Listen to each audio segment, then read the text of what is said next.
En el nombre del Padre, del Hijo, del Espíritu Santo. Amén. Padre Santo que estás en los cielos, Dios Padre Todopoderoso y Eterno, te damos gracias en esta noche en el nombre de Cristo Jesús por un nuevo día más de vida, por una semana más de vida, Señor. Ilumínanos, santifícanos, protégenos y líbranos de todo mal, Señor. Te pido por la salud de todos nuestros enfermitos, de todas las personas, jóvenes, adolescentes y niños que están padeciendo alguna enfermedad por culpa del COVID-19, Señor. Nosotros como seres humanos no estamos exentos de enfermarnos ni de tener limitaciones, Señor. Pero como hijos tuyos en Cristo Jesús, contamos con tu ayuda, Señor. Contamos con tu bendición.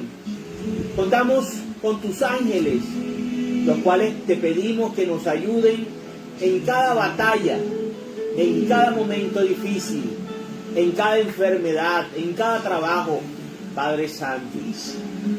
Tú eres nuestro mayor tesoro, nuestro mayor baluarte, el arma más poderosa que tenemos, Señor, contra este mundo injusto, cruel, despiadado, falto de mucho amor, Señor.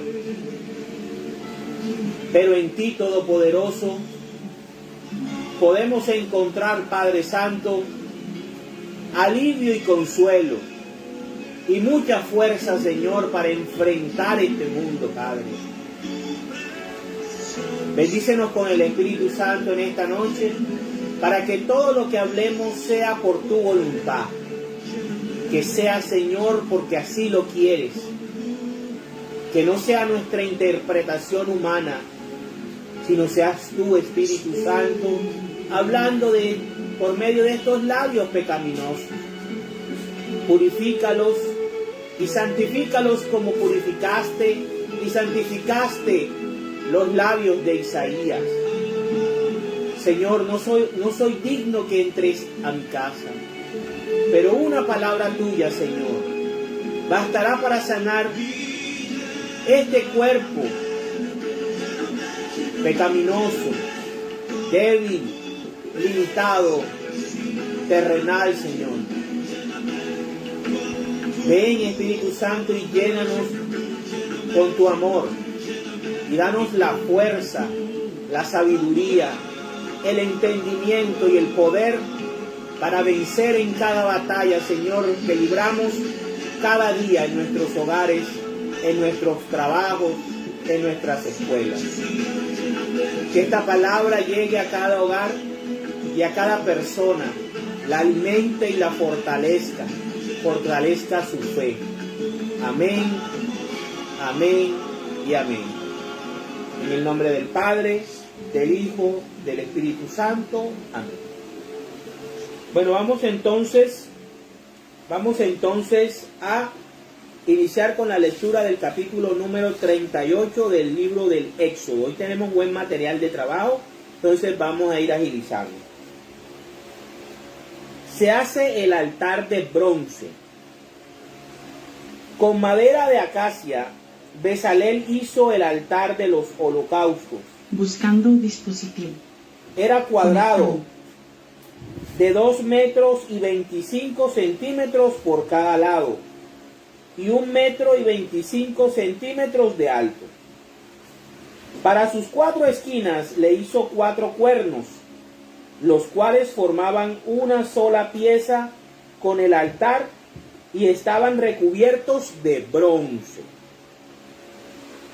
Hizo también de bronce todos los utensilios para el altar: los ceniceros, las palas, los tazones, los tenedores y los braseros.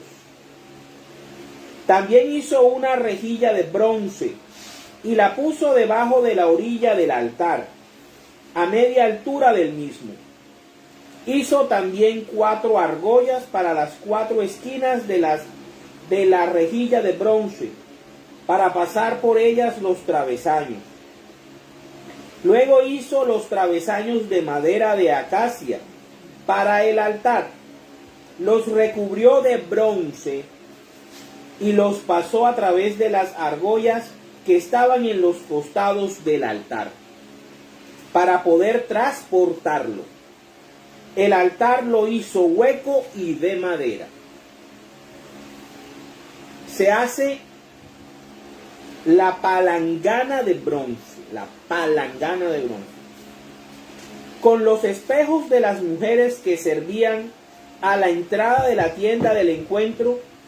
Bezalel hizo la palangana de bronce y su base del mismo metal, bronce. Se hace el patio del santuario. Bezalel hizo el patio. Por el lado sur, el patio tenía 45 metros de cortinas de lino torcido. Sus 20 postes con sus 20 bases eran de bronce, y sus ganchos y anillos eran de plata. Por el lado norte había cortinas a lo largo de 45 metros, con sus 20 postes y 20 bases de bronce, y sus ganchos y anillos de plata.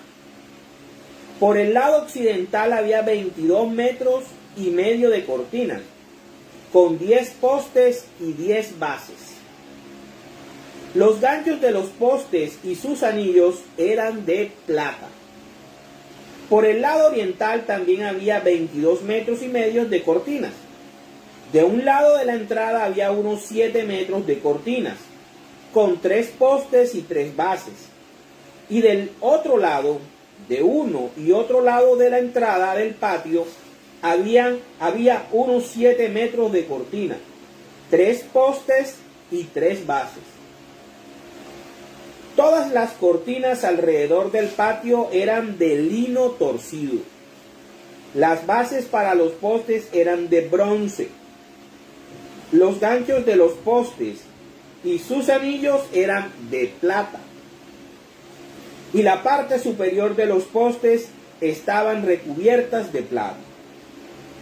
Todos los postes del patio tenían anillos de plata.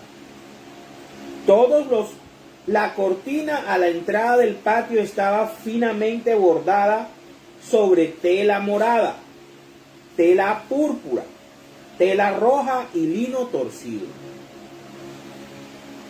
Medía 9 metros de largo por 2 metros y 25 centímetros de alto, igual que las cortinas del patio. Tenía 4 postes con sus 4 bases de bronce. Y sus anillos eran de plata, y la parte superior de los postes estaba recubierta de plata. Todas las estacas del santuario y del patio que lo rodeaba eran de bronce. Metales usados en el santuario.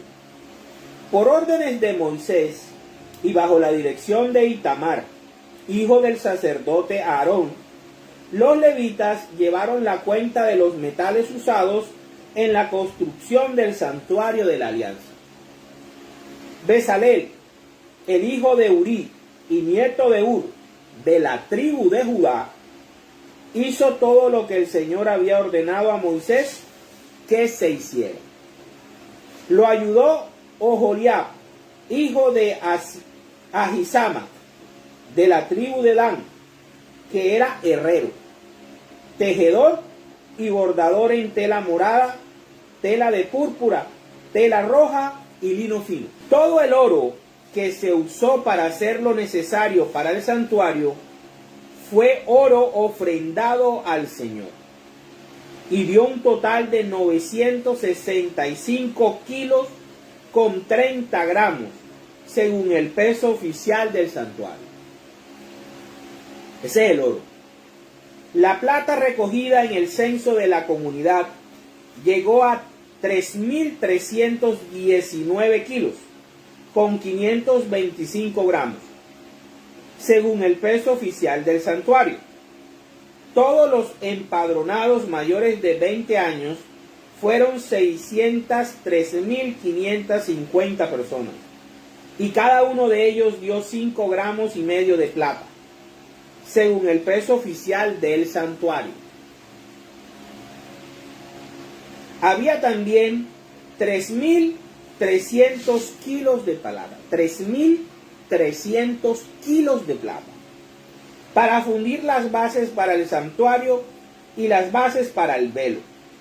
Toda esa plata se usó en 100 bases, o sea, 33 kilos de plata en cada base. Cada base del santuario tenía 33 kilos de plata. Ojo con ese número. Con la plata que se recogió de toda la comunidad, Bezalel hizo los ganchos de los postes, las cubiertas de su parte superior y sus anillos. El bronce ofrendado al Señor llegó a 2.336 kilos con 400 gramos. Y con ese bronce se hicieron las bases para la puerta de la tienda del encuentro, el altar de bronce y su rejilla de bronce y todos los utensilios del altar, así como las bases y las estacas para el patio que rodeaba al santuario y las bases para la puerta del patio. Palabra de Dios. Te alabamos, Señor. En esta noche nosotros vamos a tocar un tema muy importante. Hoy el capítulo número 38 del libro del Éxodo nos explica o nos narra cómo Bezalel construyó uno de las partes más importantes del santuario, del tabernáculo o de la tienda del encuentro, como la querramos llamar, y es el altar de bronce. Vamos a ver posteriormente cómo Dios nos revela poco a poco su plan de salvación y cómo cada cosa no es puesta en la Biblia por casualidad o por capricho. Todo en la palabra de Dios es importante. Aquí podemos ver cómo Bezalel, el ejecutor del proyecto, construye con madera de acacia. La madera de acacia era una madera especial y había sido escogida por sus propiedades para hacer la madera con la cual se iba a hacer el santuario y todas sus partes. Recordemos que en el altar de bronce es el lugar donde se presentaban las ofrendas o los sacrificios para la expiación de los pecados del pueblo de Israel. O sea, es el lugar donde se coloca a las víctimas o a la víctima del holocausto para recibir el perdón de los pecados. Eso debemos tenerlo claro. Pero este es el lugar en la alianza del monte Sinaí, en la ley mosaica, en el rito del Antiguo Testamento. Es el lugar que Dios definió para que ahí el sumo sacerdote, ayudado con sus sacerdotes levitas, pudieran colocar la ofrenda de expiación de los pecados de ellos y del pueblo. Entonces vemos cómo se nos describe la construcción de cada uno de estos elementos, de cada una de estas partes del santuario. Y hay que tener en cuenta que ¿por qué de bronce? ¿Por qué Dios no escogió el oro? ¿Por qué si era el altar? ¿Por qué escoge el bronce? Y aquí el Espíritu Santo me está diciendo ahora mismo por algo. Fíjense que el arca de la alianza, donde Dios se comunica con el pueblo, es de oro. El oro representa la divinidad. representa la realeza y es el metal más puro. La plata la vamos a usar para las bases del santuario. Para las bases del santuario. Y la plata tiene que ver mucho con la transferencia, con la compra. Mientras que el bronce, que es el material, digamos, de los tres, menos, es más, es una aleación, porque el bronce es una aleación, una mezcla entre el cobre y el estaño. El bronce viene a ser un metal híbrido. Y el metal híbrido, por ser un metal híbrido, representa a Jesucristo. Jesucristo es híbrido, comparte en su misma persona la naturaleza divina y la naturaleza humana. Y el altar de bronce viene a representar el lugar donde se va a expiar el pecado, donde el cordero va a ser puesto para ser inmolado para poder recibir la expiación de pecado. Entonces, por eso podemos ver que cada elemento o cada metal precioso tiene un significado espiritual. El oro ha sido reservado para el lugar donde Dios hace presencia, el arca de la alianza. El arca de la alianza es hecha por madera de acacia, pero recubierta de oro. Bezalel, en el capítulo anterior, capítulo 37, Moisés nos narra que Bezalel hace el arca de madera de acacia con unas dimensiones y después la recubre toda de oro. Es más, la tapa de el arca de la alianza es completamente de oro y labrado a martillo, nos dice el capítulo 37, y que encima de ellos están los querubines, ¿verdad? Con sus alas señalándose uno al otro, y que por ahí Dios se comunicaba con Moisés cuando llegaba a la gloria de Dios, la presencia de Dios llegaba a comunicarle a Moisés lo que le tenía que decir al pueblo de Israel. Entonces veamos que el oro está reservado para la presencia de Dios. La plata está reservada para las bases del santuario y va a ser representada de el mercader, de la transferencia de bienes, de la compra del cordero. Recordemos que Jesús es traicionado, es vendido por 30 monedas de plata.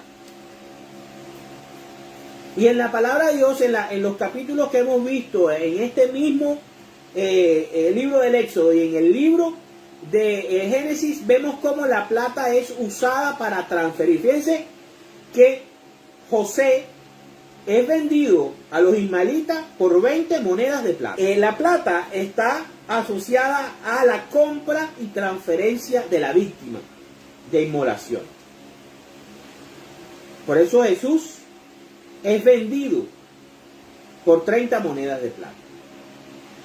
Y el último material con el cual se hace el altar donde se va a expiar los pecados es el bronce. Pero ¿qué es el bronce? Como decía ahorita, es un material híbrido, es una aleación compuesta por el cobre, que es un material puro, y el estaño, que es otro material puro, que cuando se juntan crean el bronce. Y Jesucristo es esa naturaleza divina humana que convive perfectamente. Fíjense cómo Dios nos enseña pedagógicamente por qué cada cosa es importante. Entonces veamos que todo lo que tiene que ver con el altar de la expiación va a estar relacionado con el bronce. Y vamos a sustentar bíblicamente lo que estamos diciendo de que el altar de bronce y lo que sucede en el altar de bronce tiene que ver con Cristo. También nos dicen que la palangana de bronce se hace con los espejos de las mujeres que servían en la tienda del encuentro. La palangana es donde se lavan los pies para poder entrar a hacer el culto, a presentar el holocausto. Jesús, recuerden que en la última cena se quita la túnica, se coloca un pañuelo y comienza a lavarle los pies a sus discípulos, incluyendo a Pedro. ¿Recuerdan? Esa era la palangana que era la costumbre para lavarse los pies. Luego se nos dice que se hace el patio del santuario y se nos da unas dimensiones, y ahí podemos nosotros ver que se utiliza tanto el bronce como la plata. Ahora bien, en el capítulo se nos expresa que por órdenes de Moisés, ¿verdad?, que es el encargado de llevar a cabo la dirección, es el stakeholder en gerencia de proyecto, es uno de los interesados en que el proyecto se lleve a cabo. El sponsor o el dueño del proyecto es Dios, que contrata o le asigna a Moisés el encargo de llevar a cabo la construcción del santuario, que es un proyecto de interés nacional. Y Bezalel es el gerente de proyectos, es el que lleva a cabo la ejecución en obra de las cosas. Es el artista, el diseñador, el que lleva a cabo, materializa las cosas que Dios le reveló a Moisés, o el diseño que Dios le dio a Moisés en el monte Sinaí. ¿Sí? Entonces, bajo la dirección de Itamar, un sobrino de Moisés, hijo de Aarón, llevaron la cuenta de los metales. Fíjense la importancia. Llevaron el control de los materiales. Eran materiales bastante delicados. Oro, imagínense cuánto hubo en oro. En oro dio un total de 965 kilos de oro. Era una fortuna. Para que no se lo robaran, para que no se perdiera, para que alcanzara para todo lo necesario, se llevó un control estricto de las cosas. Así se lleva un proyecto bien llevadito. Control de las cosas, de los materiales, de los trabajadores, de que se cumplan a tiempo, de que el diseño se respete. ¿Ya? Ahora, la plata recogida viene de un censo. De las personas mayores a 20 años debían ofrendar o debían dar o dieron 25 gramos cada persona. Y eso dio,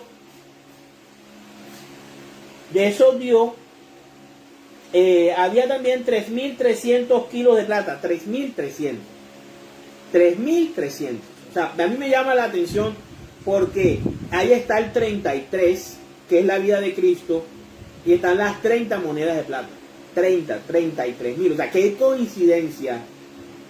coincidencia que la plata de la misma vida de Cristo y también esté asociado el número 30, 3.000. Es 100 veces 30, ¿o qué? 100 veces 30. 33.300. Ahora, con el bronce ofrendado al Señor llegó a 2.336 kilos, con 400 gramos. Y con él se hicieron las bases para la puerta de la tienda del encuentro, el altar de bronce y su rejilla de bronce. Y todos los utensilios del altar eran de bronce. Miren, todo estaba relacionado con Cristo. El altar ya estaba gritando que ahí iba a morir nuestro Señor Jesucristo. Nuestro Señor Jesucristo es como el bronce bruñido. Cristo es bronce, el de bronce. ¿Por qué?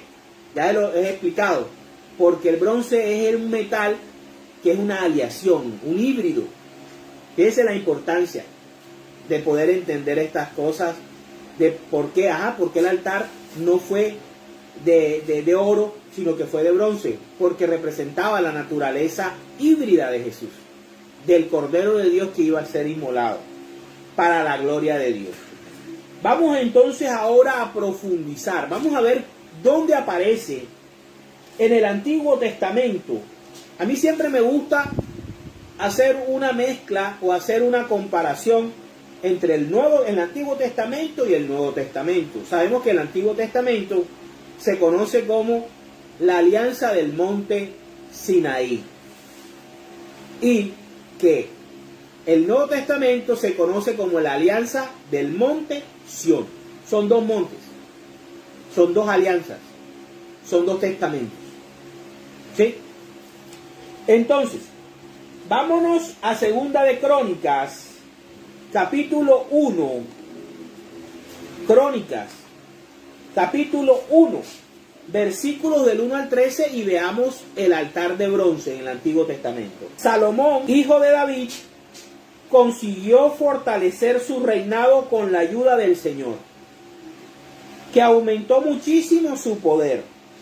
Entonces llamó a todo Israel, a los jefes militares, a los principales funcionarios y a todos los jefes de familia que tenían autoridad en Israel, y con toda la gente que se había reunido, fue al santuario que había en Gabaón, porque allí estaba la tienda del encuentro con Dios que Moisés, siervo de Dios, había hecho en el desierto. O sea, el tabernáculo, el santuario que estamos viendo cómo se está construyendo en el libro del Éxodo.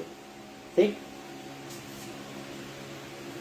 Pero David había llevado el arca de Dios desde Kiriam Jearim hasta el sitio que le tenía preparado, pues le había levantado una tienda de campaña en Jerusalén, Sión.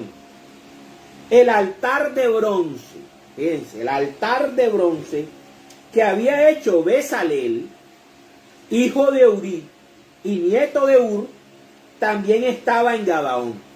Que es la importancia, no solamente el arca, sino el altar de bronce era importante. Delante de la tienda del Señor, Salomón y toda la comunidad fueron allí a consultarlo. Salomón subió al altar de bronce que estaba ante el Señor, frente a la tienda del encuentro con Dios, y ofreció sobre él 1000 holocaustos. Sobre el altar de bronce se presentaban los sacrificios de expiación. El altar de bronce en el Antiguo Testamento.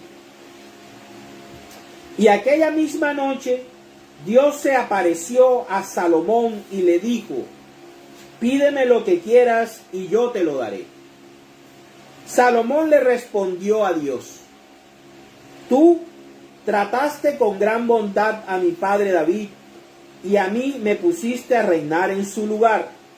Ahora pues, Dios y Señor, cumple lo que dijiste a David mi padre, ya que me hiciste rey de un pueblo tan numeroso como el polvo de la tierra. Una gran responsabilidad.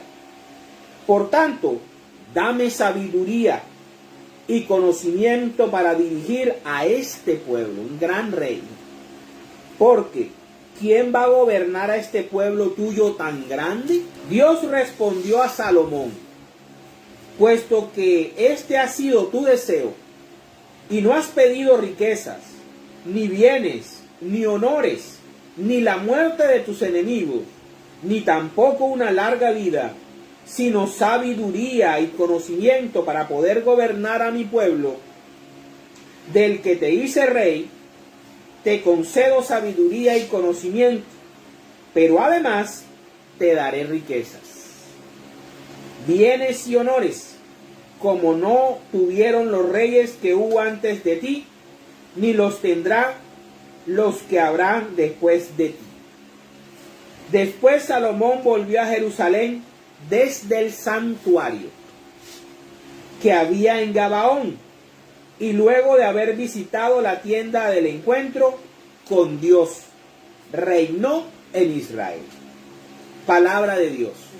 Te alabamos, Señor. Entonces veamos la estructura que tenemos. O sea, Ya en tiempos del rey Salomón, muchos siglos después de que Moisés había construido junto con Bezalel el tabernáculo, la tienda del encuentro, y habían construido el altar de bronce, Salomón, como rey de Israel, respetaba el santuario, respetaba el altar de bronce, y sobre él hizo 1000 holocaustos, o sea, sacrificó 1000 corderos, o 1000 carneros, como dijera la ley. Y después de haber sacrificado a todas estas víctimas para la expiación de sus propios pecados y de su pueblo, Dios se le apareció. Dios habló con él y le dijo: pídeme lo que quieras, estoy regalado. Y él, en vez de pedir cosas para sí mismo, en su egoísmo, lo aprovechó la oportunidad y le pidió a Dios: dame sabiduría y conocimiento para gobernar toda esta gente, porque esta gente es tesa, esta gente es jodida, y gobernarlos voy a necesitar de tu ayuda y voy a necesitar de tu bendición. Y así Dios, cuando vio esto, se conmovió, se alegró, su espíritu se alegró muchísimo, y entonces no solamente le dio sabiduría y conocimiento, sino que además le dio riquezas, le dio honores y le dio reconocimiento. Vámonos ahora el tiempo de Ezequiel. Vámonos allá a Ezequiel, el profeta Ezequiel. Capítulo 43. Capítulo 43, versículos del 13 al 27. Ya vamos muchos años más adelante. El altar. Estas eran las medidas del altar, usando las medidas de antes. Alrededor del altar había una zanja de medio metro de hondo y medio de ancho, la cual tenía por fuera, alrededor, un borde que se levantaba 25 centímetros.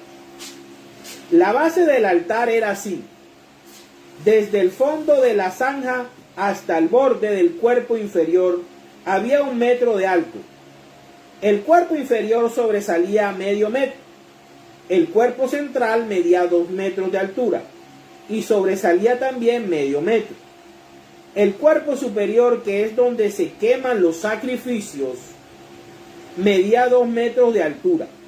Tenía 4 cuernos que salían hacia arriba.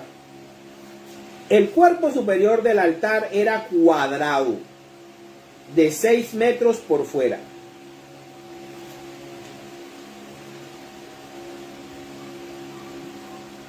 El cuerpo tenía 4 cuernos que salían hacia arriba.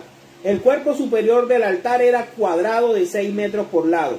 El cuerpo central también era cuadrado, de 7 metros por lado. La zanja que había alrededor tenía medio metro de ancho y el borde levantado tenía 25 centímetros de ancho. Los escalones para subir al altar daban hacia el oriente. Luego el Señor me dijo: cuando llegue el momento de construir el altar, deberán cumplirse estas normas. Quemarán sobre el altar un animal en holocausto y rociarán el altar con la sangre. Rociarán el altar con la sangre. A los sacerdotes levitas descendientes de Sadoc, que son los que deben acercarse a mí para servirme, les darás un becerro para que lo ofrezcan como sacrificio por el pecado. Yo, el Señor, lo ordeno. Luego tomarás un poco de la sangre y rociarás con ella los 4 cuernos, las 4 esquinas del cuerpo central y todo el borde levantado. Así lo purificarás por completo del pecado. Luego tomarás el becerro ofrecido por el pecado y lo quemarás fuera del templo. Lo quemarás fuera del templo, en el lugar destinado para ello. Al día siguiente ofrecerás en sacrificio por el pecado un cabrito que no tenga ningún defecto. Y los sacerdotes purificarán el altar de la misma manera que lo hicieron con el becerro. Cuando termines estos ritos de purificación, tomarás un becerro y un carnero, ambos sin ningún defecto, y me los ofrecerás. Que los sacerdotes los rocíen con la sal y los quemen como holocausto en mi honor. Diariamente, durante 7 días, deberás ofrecer un cabrito como sacrificio por el pecado, y también un becerro y un carnero, todos sin ningún defecto. Diariamente, durante 7 días, los sacerdotes deberán purificar por completo el altar para dedicarlo al uso sagrado. Así lo harán durante 7 días. Y del 8º en adelante empezarán a ofrecer los holocaustos y los sacrificios de reconciliación. Entonces yo los recibiré a ustedes con agrado. Yo, el Señor, doy mi palabra. Palabra de Dios. Te alabamos, Señor. Fíjense cómo el altar de bronce tiene una importancia fundamental. Y era para los holocaustos de expiación del pecado. El altar de bronce. Era para eso, para matar. Y eran cabritos y eran becerros sin mancha, sin defecto. Prefigura de nuestro Señor Jesucristo. Vamos ahora a la época de Esdras, posterior a la destrucción del primer templo de Jerusalén, posterior a los 70 años de exilio en Babilonia y posterior a la orden del rey Ciro de permitirle a los judíos volver a su tierra, volver a Jerusalén y reconstruir el templo, el segundo templo. Vámonos al libro de Esdras, el libro de Esdras, capítulo 3, versículos del 1 al 7. Cuando llegó el mes séptimo, a los israelitas se habían instalado ya en sus poblaciones. Todo el pueblo se reunió en Jerusalén. Entonces Josué, sumo sacerdote, hijo de Josadac, y sus compañeros los sacerdotes, así como Zorobabel, hijo de Salatiel, y sus parientes, se pusieron a construir el altar del Dios de Israel, para ofrecer sobre él los holocaustos que ordena la ley de Moisés. Hombre de Dios, aparece otra vez, después de nombrar a Moisés, aparece nuevamente en la Biblia el reconocimiento de Moisés como hombre de Dios. Construyeron el altar bien firme, porque tenían miedo de la gente de la región. Y cada mañana y cada tarde ofrecían sobre él holocaustos en honor del Señor. Celebraron además la fiesta de las enramadas, conforme a la ley escrita, ofreciendo diariamente los holocaustos acostumbrados. ¿Ven por qué la misa es diaria? ¿Ven por qué el único sacrificio del Nuevo Testamento se celebra diariamente? Porque en el Antiguo Testamento los holocaustos debían ser diarios, según la cantidad correspondiente a cada día, así como los holocaustos diarios y de luna nueva, los correspondientes a las fiestas sagradas del Señor. La iglesia tiene la celebración dominical y las fiestas Pentecostés, Triduo Pascual, Domingo de Ramos, Corpus Christi, etcétera, etcétera, ¿verdad? También lo tenemos. Y los que alguien ofrecía voluntariamente al Señor, las misas especiales. Desde el primer día del mes séptimo empezaron a ofrecer holocaustos al Señor, aun cuando el templo del Señor no se había comenzado a reconstruir, o sea, era el segundo templo de Jerusalén. Luego dieron dinero a los albañiles y carpinteros y comida, bebida y aceite a la gente de Tiro y Sidón, para que desde el Líbano llevaran por mar madera de cedro hasta Jope. Ya no era madera de acacia, ahora es madera de cedro, que llevaban desde el Líbano hasta Jope, el puerto donde se embarcó Jonás, según el permiso que les había dado Ciro, el rey de Persia. Palabra del Señor, palabra de Dios. Gloria a ti, Señor.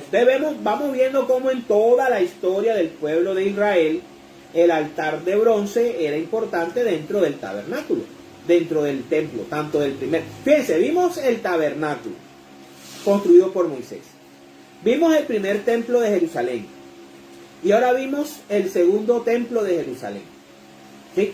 Vamos ahora a ver qué significa en el Nuevo Testamento, en la alianza del monte Sinaí, el altar de bronce. Vamos a verlo. Vámonos, pero primero tenemos que retroceder a Números, capítulo 21, versículos del 4 al 9. Vamos a comenzar ahí. La Biblia siempre, las verdades bíblicas siempre están formuladas de tal manera, como una fórmula matemática, de tal manera de que ella misma nos da las variables y nos las despeja. Vamos a ver cuál es el altar de bronce del Nuevo Testamento. Entonces, en Números, capítulo 21, versículos del 4 al 9, la serpiente de bronce. Los israelitas salieron del monte Hor en dirección al Mar Rojo, dando un rodeo para no pasar por el territorio de Edom. En el camino, la gente perdió la paciencia y empezó a hablar contra Dios y contra Moisés. Decían: ¿para qué nos sacaron ustedes de Egipto? ¿Para hacernos morir en el desierto? No teníamos agua ni comida. No tenemos ni agua ni comida. Ya estamos cansados de esta comida miserable. Como algunos hablan por ahí de la Eucaristía, despectivamente, porque no conocen con el amor con que Dios lo da, o con que Dios ha dado. El Señor les envió serpientes venenosas que los mordieron, y muchos israelitas murieron. Entonces fueron a donde estaba Moisés y le dijeron: hemos pecado al hablar contra el Señor y contra ti. Pídele al Señor que se aleje de nosotros las serpientes. La serpiente representa el pecado. La serpiente venenosa que mata a la gente es el pecado. Satanás es la serpiente, el veneno es el pecado y la muerte es la consecuencia. Moisés pidió al Señor que perdonara a los israelitas, y el Señor le dijo: escuche, hazte una serpiente como esas y ponla en el asta de una bandera, o sea, en un madero. Hazte una serpiente como esas y ponlas en la asta de un madero. Cuando alguien sea mordido por una serpiente, que mire hacia la serpiente del asta y se salvará. El que mire la serpiente que está colgada en el asta se salvará.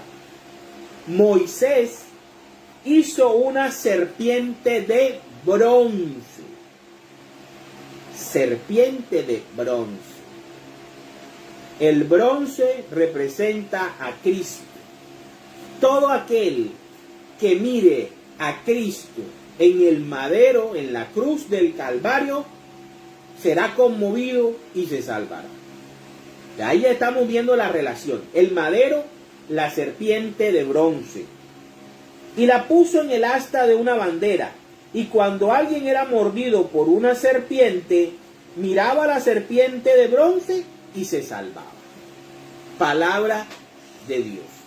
Te alabamos, Señor. La serpiente de bronce que estaba colgada en un madero salvaba a la gente de la mordedura de las serpientes venenosas. Más simbólico no puede ser. Ahora, vamos a ver cuándo sucede esto. Vámonos a Juan, Evangelio de Juan. Evangelio de Juan, capítulo 17, capítulo 19, versículos del 17 al 30. 19, del 17 al 30. Jesús es crucificado. Dice, Jesús salió llevando su cruz para ir al llamado lugar de la calavera, que en hebreo se llama Gólgota. Allí lo crucificaron, y con él a otros dos, uno a cada lado, quedando Jesús en el medio. Pilato escribió un letrero que decía, Jesús de Nazaret, Rey de los judíos. El título con que muere Jesús es el título que tenía desde que Juan lo bautizó o lo consagró rey en el río Jordán. Y lo mandó poner sobre la cruz, sobre el madero, sobre el asta de la bandera.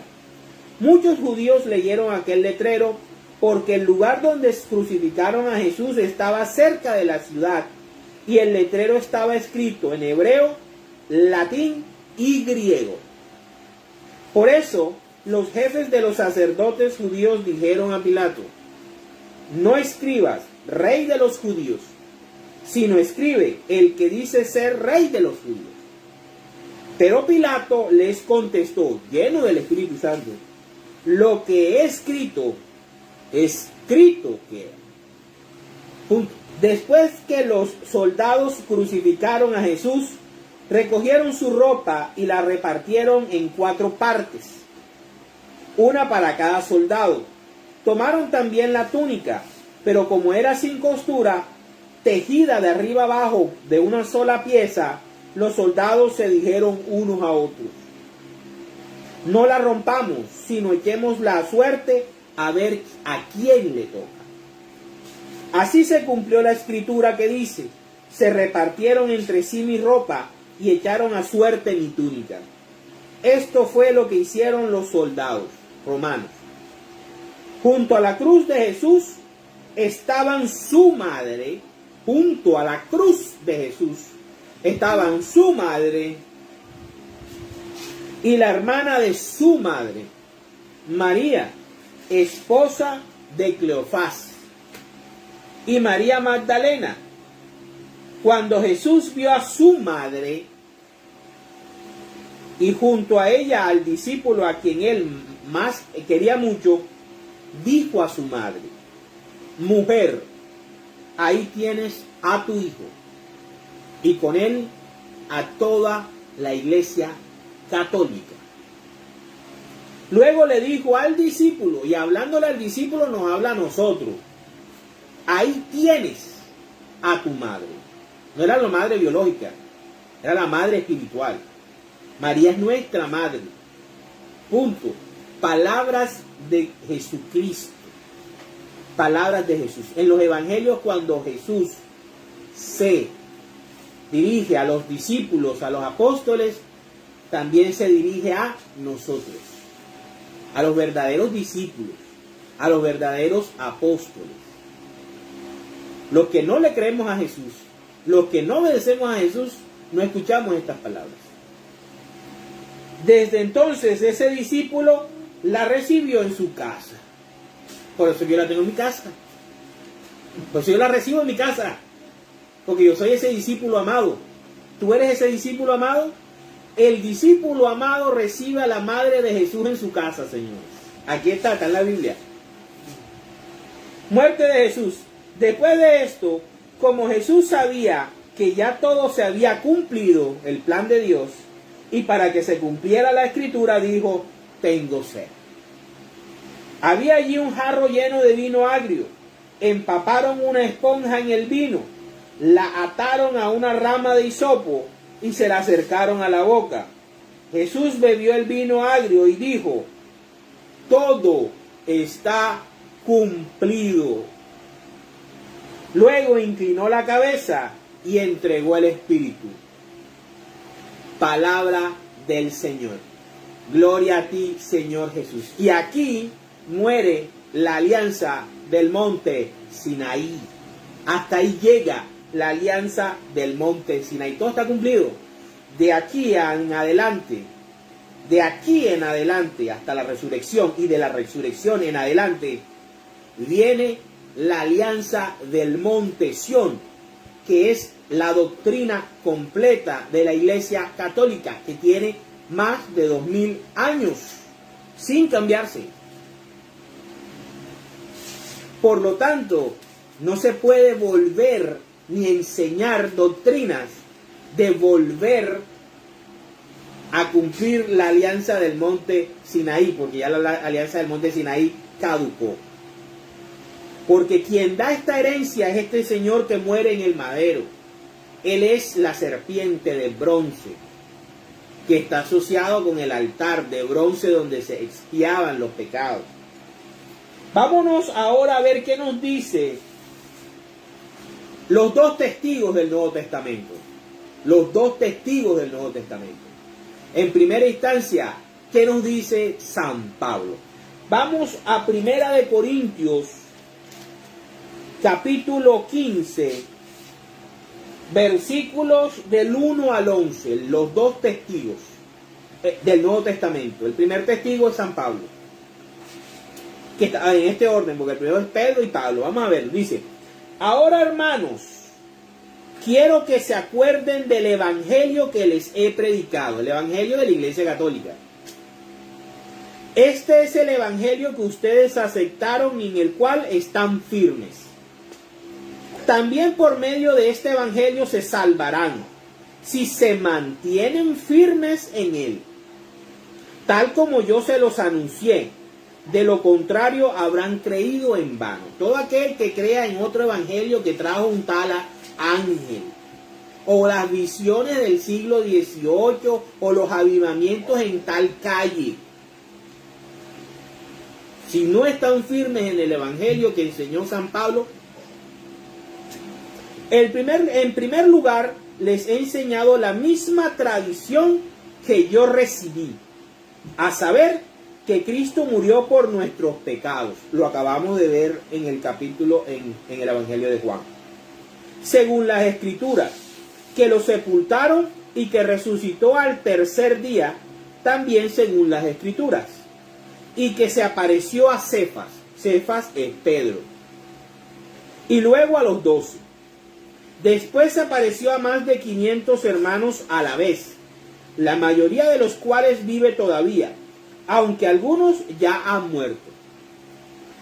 Después se apareció a Santiago y luego a todos los apóstoles. Por último se me apareció también a mí, que soy como un niño nacido anormalmente, o como un aborto, dice en otra traducción. Pues yo soy el menos importante de los apóstoles. Miren la humildad de Pablo. Y ni siquiera merezco llamarme apóstol, porque perseguí a la iglesia de Dios, pero soy lo que soy porque Dios fue bueno conmigo. Y su bondad para conmigo no ha resultado en vano. Al contrario, he trabajado más que todos ellos. Aunque no he sido yo, sino Dios que en su bondad me ha ayudado. Lo mismo que pidió Salomón. Señor, ayúdame. Tú me has escogido, tú me has elegido para poder gobernar a tu pueblo.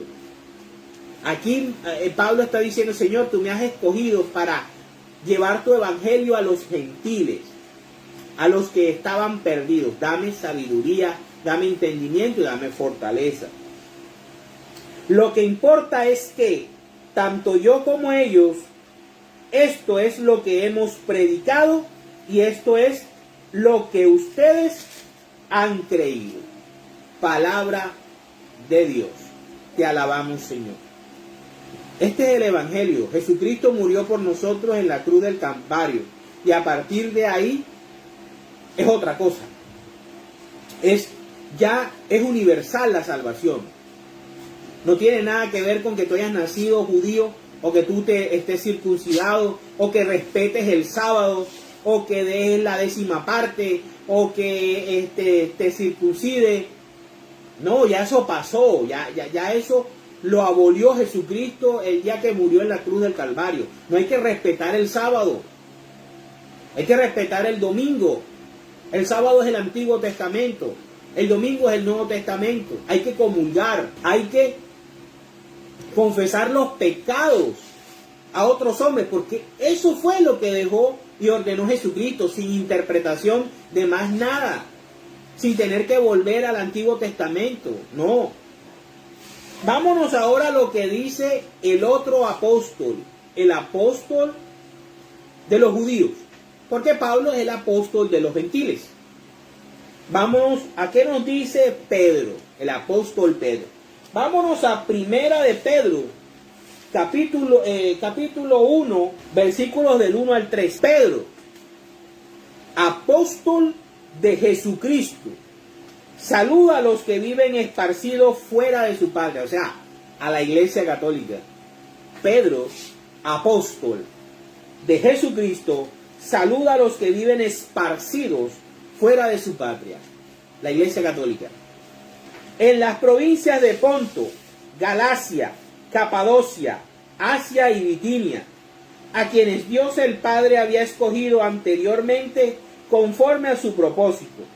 Por medio del Espíritu los ha santificado a ustedes para que lo obedezcan y sean purificados con la sangre de Jesucristo. Ya no es con la sangre de los corderos inmolados en el altar de bronce, sino con la sangre del cordero, la serpiente de bronce inmolada en la cruz del Calvario.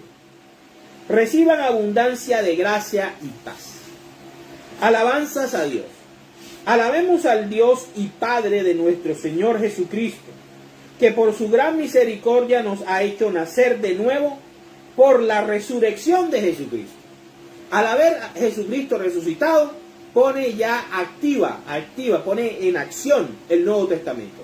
Y con el Nuevo Testamento todas las normas, todas las reglas, el nuevo día, todas las cosas que Jesucristo mandó a sus discípulos a hacer. Esto nos da una esperanza viva y hará que ustedes reciban la herencia que Dios les tiene guardada en el cielo. No aquí en la tierra, en el cielo. La cual no puede destruirse, ni mancharse, ni marchitarse. Por la fe que ustedes tienen en Dios, Él los protege con su poder para que alcancen la salvación que tiene preparada, la cual dará a conocer en los últimos tiempos. Por esta razón están ustedes llenos de alegría, aun cuando sea necesario que durante un poco de tiempo pasen por muchas pruebas. Porque la fe de ustedes es como el oro. Su calidad debe ser probada por medio del fuego. La fe que resiste la prueba vale mucho más que el oro, el cual se puede destruir.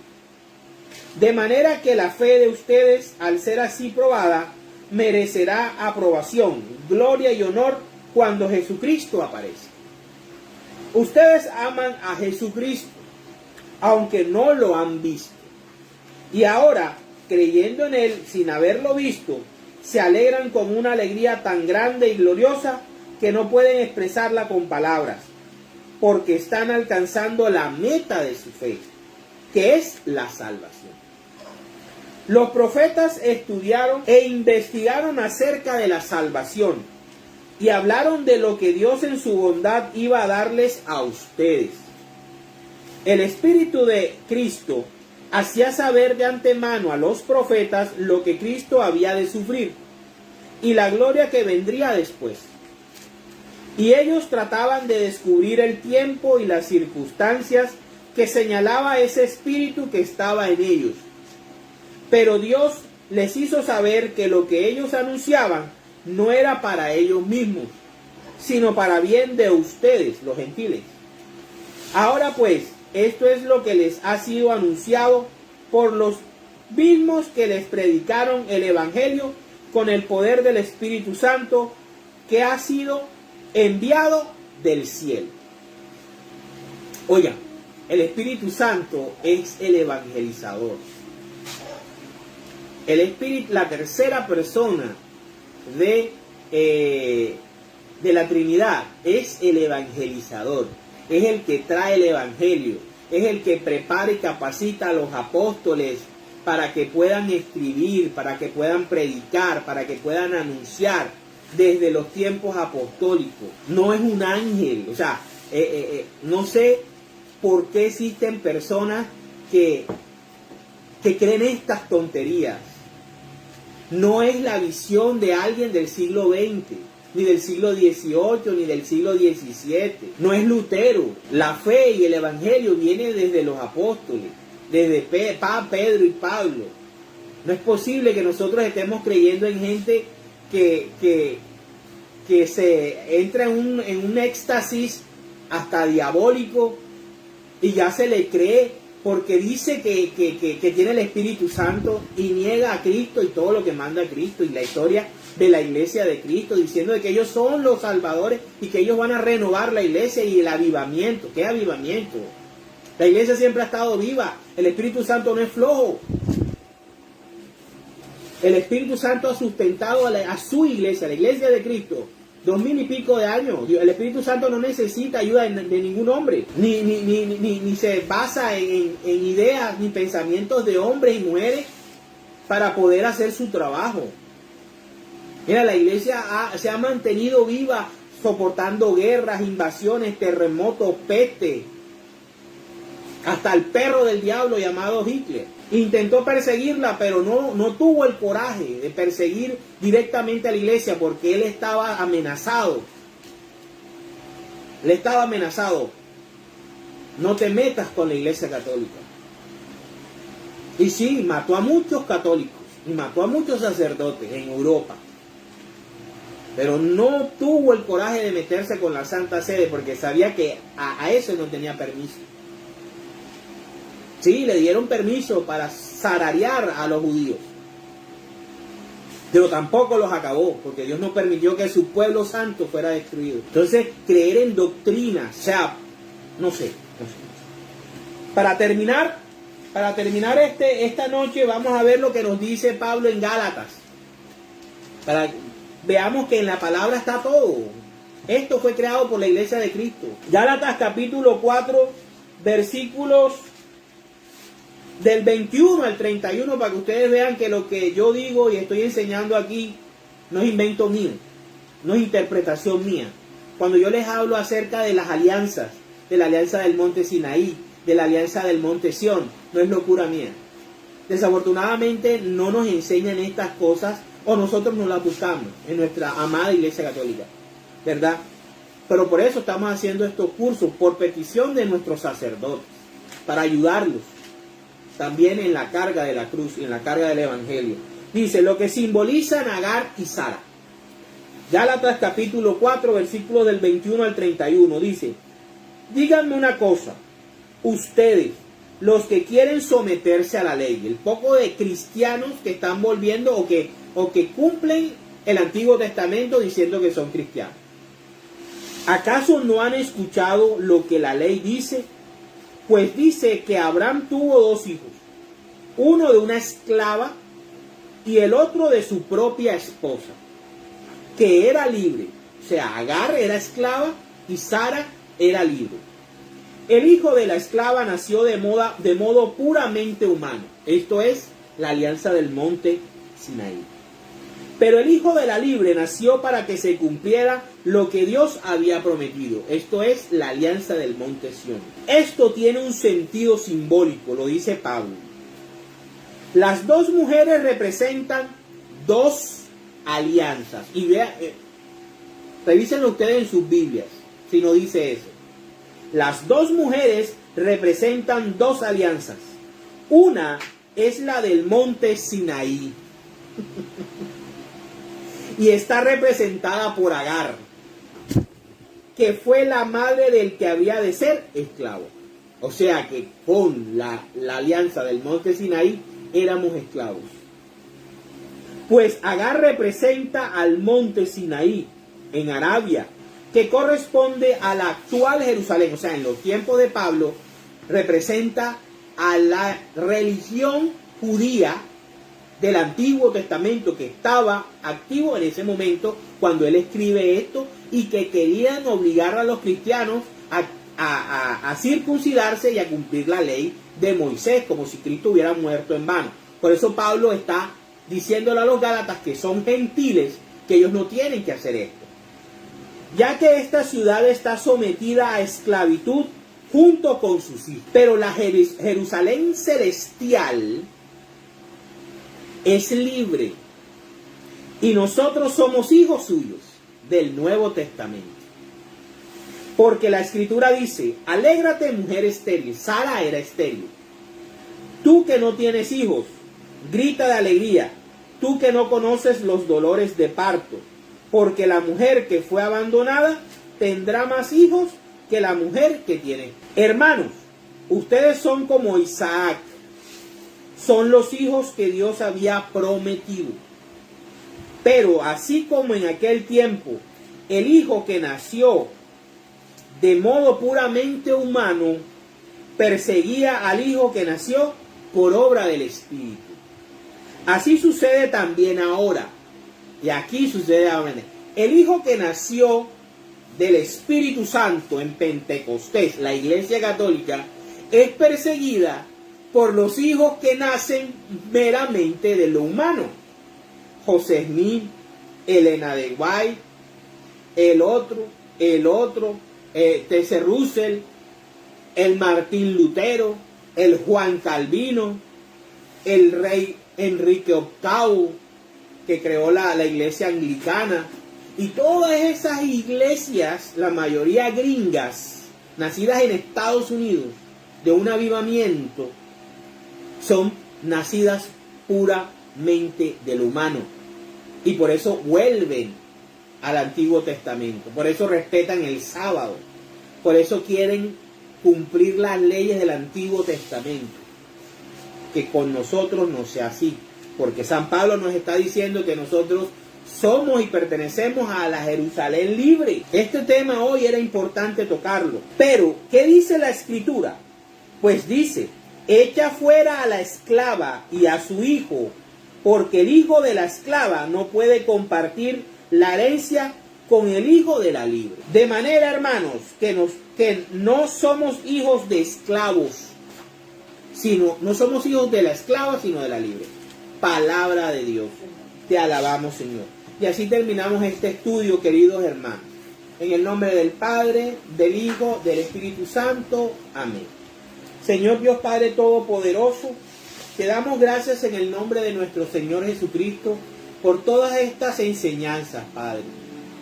Ojalá que podamos, Padre Santo, poder utilizar todo este conocimiento y esta enseñanza para evangelizar y para ayudar a nuestros hermanos a mantener su salvación en la verdadera y única iglesia nacida del Espíritu Santo, la Iglesia Católica. Te damos gracias por nuestra Madre, porque nosotros somos hijos amados, tus discípulos amados, y recibimos a tu Madre en nuestra casa.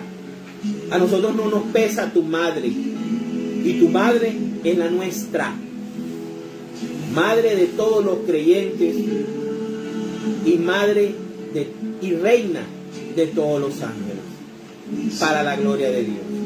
En el nombre del Padre, del Hijo, del Espíritu Santo. Amén. Nos vemos.